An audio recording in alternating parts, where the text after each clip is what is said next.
Nós estamos aqui no estúdio com Lorival Santana, nosso analista de internacional. Lorival, boa noite. Boa noite. O que a gente pode esperar de Leão XIV à frente da igreja?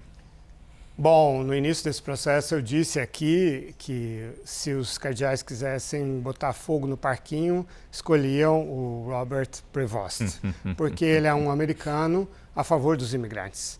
Um americano que criticou o J.D. Vance, a leitura que o J.D. Vance, vice-presidente dos Estados Unidos, faz e que o atraiu para o capitalismo, de um conceito agustiniano. O Papa é agustiniano.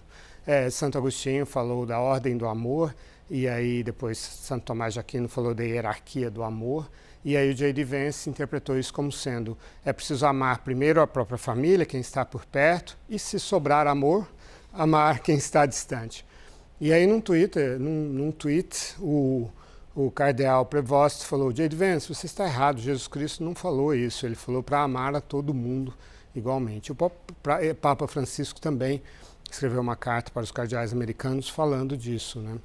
Então, por outro lado, ontem falando do perfil que os cardeais estavam buscando, eu falei do perfil conciliador, quer dizer, de um lado, porque a igreja está muito fraturada entre tradicionalistas e reformistas.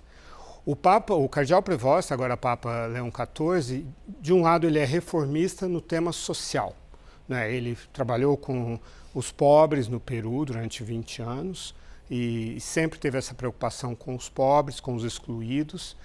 Escolheu o nome Leão XIV porque o Leão XIII escreveu uma encíclica chamada Rerum Novarum, das coisas novas, que era sobre a dignidade do trabalho.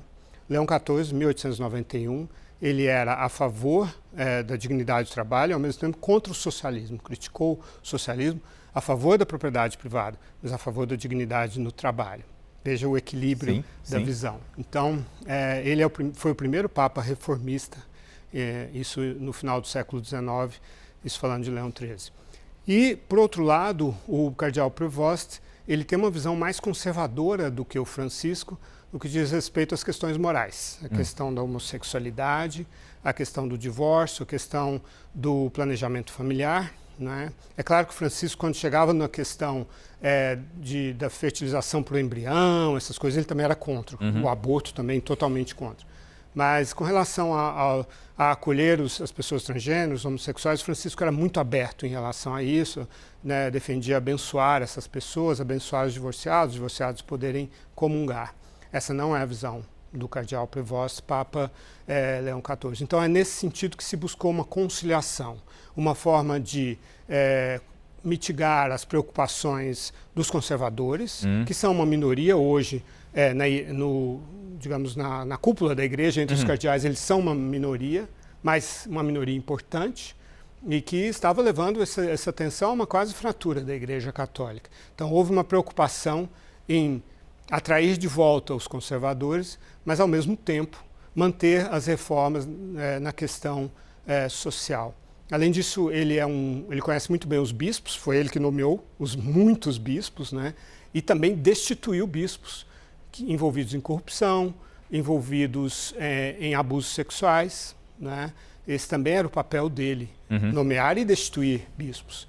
Conhece bem a igreja e potencialmente é um bom gestor, que a igreja precisa de um bom gestor para resolver as questões financeiras, de corrupção, que ainda existem. O quanto essa vivência no Peru, 20 anos, foi tornado bispo lá, nessa cidade, Chiclayo, o quanto essa vivência no Peru acrescenta a este americano, que a gente sabe como eles podem ser limitados no seu país.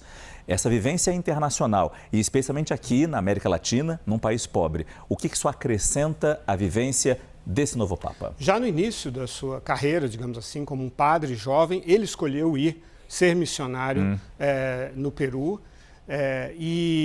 e aí ele adquiriu essa enorme experiência, viajou bastante também, fala, além de inglês, obviamente, fala espanhol, fala francês, fala português, né? Porque ele tem essa preocupação com o contato com as outras pessoas.